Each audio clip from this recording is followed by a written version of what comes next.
त्यासाठी मी रेल्वेच्या अधिकाऱ्यांना विनंती करतो की आपले जे सरपंच साहेब आहेत त्यांच्याकडे आपला जो नकाशा आहे तो द्यावा. आपण सगळ्यांनी त्याचं अवलोकन करा, तो व्यवस्थित बघा कुठे कुठे प्रॉब्लेम तयार होतं. जसं यांनी सांगितलं की नेहमी माझी जमीन इकडे जाते, एक एकर इकडे एक एकर तिकडे जायला रस्ता नाही, कमीत कमी 100 फुटावर तरी आपल्याला वळायला रस्ता पाहिजे, तो आपल्याला आहे की नाही ते आपण बघून घेतलं पाहिजे. या सगळ्या गोष्टी आपण बघितल्या पाहिजेत, त्या सगळ्या गोष्टी आपण केल्या पाहिजेत, तरच आपलं शेती करणं हे सुकर होईल. खुशीने रस्त्यासाठी जमीन द्यायला तयार होता, कारण त्याला किती तुकडे पडले त्याला माहिती आहे की आपला रस्त्यावर शेत आलेलं आहे, याचे आपले भाव वाढणार आहे. पण रेल्वेचं तसं होत नाही. रेल्वेमध्ये भाव कमी होतात, कारण पटरी एकदा गेल्यानंतर पलीकडे कसं जायचा हा प्रश्न निर्माण होतो. त्यामुळे रेल्वेच्या ह्याच्यामध्ये भाव जे आहेत ते जास्त असले पाहिजे हे मलाही वाटतं. पण ज्या नियम कायद्याने मी मांडलेला आहे त्याच्यापुढे मला जाता येत. जसं वकील साहेबांनी सांगितलं की माझे भाव आहे 4 कोटीचा निवाडा देण्याची. आपल्या गावाचा जर निवाडा बघितला तर तो 200 कोटीच्या पर्यंत आपण बघत असाल की सर्वप्रथम मला एक सांगावंसं वाटतं की आज एवढी सगळी शेतकरी मंडळी आज इथे जमलेल्या आहेत. सर्वप्रथम आपलं अभिनंदन करू इच्छितो की आपल्या अधिकारांप्रती आपण एवढे सजग झालेले आहात. पहिल्यांदाच मला इतक्या मोठ्या संख्येने आपले ज्या अडीअडचणी आहेत, आपले जे प्रॉब्लेम्स आहेत ते माझ्यापर्यंत आले. आता कुठल्या एका शेतकऱ्याने सांगितलं की नियम कायदे काय ते आम्हाला माहीत व्हायला पाहिजे. अगदी बरोबर, पण हे करण्यासाठी आता आपल्याला एक पाऊल पुढे यावं लागेल.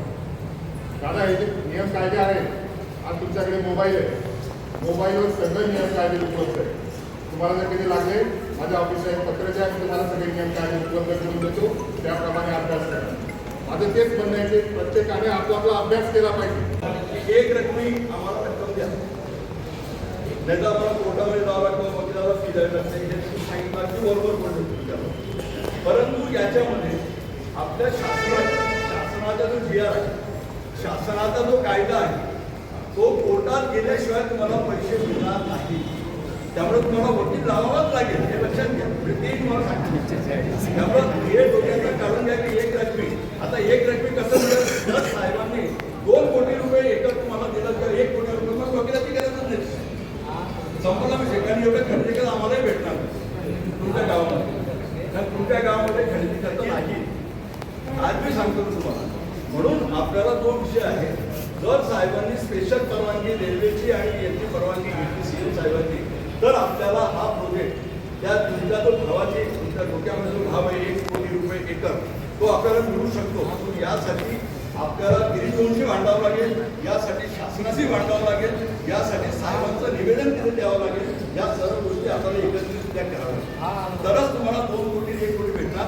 अदरवाईज रेडी रेक्टरच्या वर तुम्हाला 1 रुपयाही भेटू शकत नाही. हा कायदा म्हणजे तुम्ही किती रडले तरी त्या कायद्याच्या पुढे रडणं काही उपयोगाचं नाही. आणि त्याच्यासाठी मग कोर्टामध्ये भांडण, आणि म्हणूनच मी ते बोललो की भांडण करायचं असेल तर आपल्याला सेपरेट कोर्ट पाहिजे, हे महत्त्वाचा विषय आहे. हा त्याच्या मागायच्या मला त्या पद्धतीनेच आपल्याला जावं लागेल. कारण साहेबांवर प्रेशर किती बी केलं तर साहेब कायद्याच्या चौकटीत बांधलेले. साहेबांना जरी रेट वाढवायचं असेल तर तुम्हाला तिथं म्हणजे ते आता घोटाळे झाले, बीडच्या आता पेपरला आलेलं आहे, ते एक साहेब करू नाही शकत ते तशी कामं. कारण साहेबांना नुसार परवानगी लागेल. जरी आपण किती रडलो तरी साहेब कायद्याच्या चौकटीत नाही. म्हणून आपल्याला म्हणणं ते आहे की याच्यामध्ये साहेबांनी निवेदन द्यावं तिकडं की शेतकऱ्यांची मागणी ही आहे. तर 1 रकमी जरी मिळत असेल आपल्याला 50 लाख रुपये एकर तरी आपण ॲक्सेप्ट करायला तयार आहोत, असं माझं प्रमाण जिराय जमिनीला. जर बागायत असेल तर त्याला 1 कोटी भेटते हे करणं. त्यामुळं आपलं जे बरोबर आहे ते सॉल्व्ह होतं आणि जमिनी शासनाला आपण देऊ शकतो. एवढी माझी विनंती आहे सर्वांना. तर शांततेत तुम्ही ऐकून घेतो याबद्दल मी सांगतो आहोत. असा विषय होता, मध्यंतरी आम्ही मंत्रालयात गेलो होतो, बावनकुळे साहेबांनी अशी भेटून दिली होती. त्यानंतर जीएममध्ये जे आम्हाला बाईट आलेलं आहे की समजा आता जीएममध्ये आमचं फळ झालं होतं, त्या फळ झाडाचा आम्हाला या लाईनला एकाला 1 रुपया मिळाला. काही शेतकऱ्यांची मोसंबी झालं ते सेटेलाईटमध्ये पाहिजे असा एक निष्कर्ष झाला. तर आम्ही सेटेलाईटचे इमेज पण दिले, आपण त्या फळ झाडाला 1 रुपया मिळाला, फक्त रेट कसा मिळाला की फक्त तुम्ही विहीर आहे का, किती खोल आहे, तिथं बांधकाम आहे का, अशा पद्धतीनं एखाद्या शेतकरी एखाद्या जर विहीर करतो तर त्याला किती खर्च होतो शेतकऱ्याला चांगल्या पद्धतीनं पाहिजे. तर तो मोबदला त्याला त्या ठिकाणी मिळाला पाहिजे. आणि जे GM मध्ये घेतलेलं आहे ते जॉईंट मेजरमध्ये जे आलंय ना तर त्याचा मोबदला द्यायचं जर शासनाचं जर म्हणणं असेल तसं तर त्या पद्धतीने त्याला मोबदला देखील मिळाला पाहिजे. जो अनुभव आम्हाला मागे या जळगाव पाचोरा जामनेरमध्ये आलेला आहे वाईट अनुभव तो विचारात येऊ नये एवढी माझी विनंती आहे. यानंतर मी वैद शेठ आपले शेंदूरचे नगराध्यक्ष या ठिकाणी आपलं 2 मिनिटं त्यांची जमीन दिलेली आहे त्यांचे भरपूर ठिकाणी लँड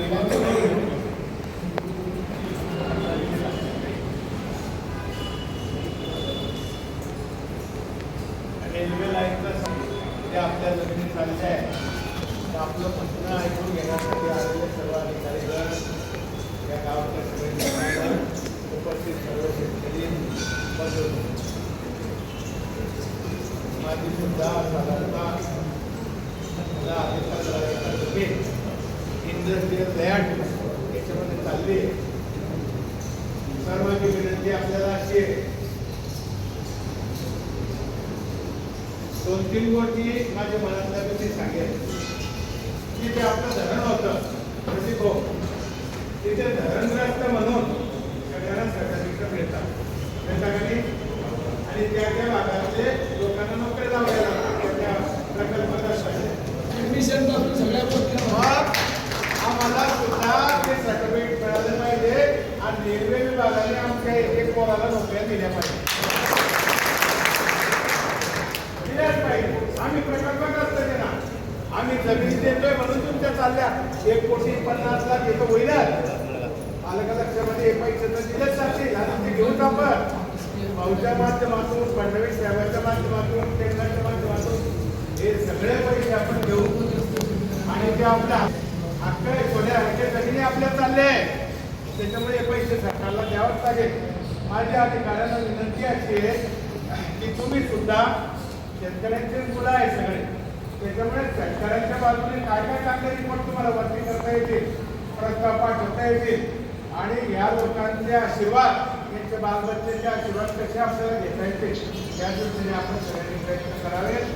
आपण मी हा टोकाची भूमिका न घेता शासनाला सहकार्य करायचं आहे.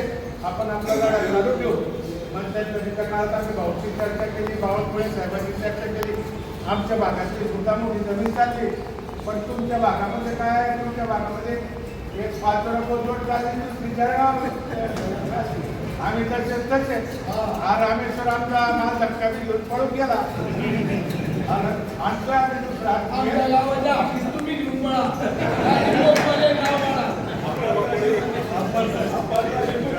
विनोदाचा भाग सोडा पण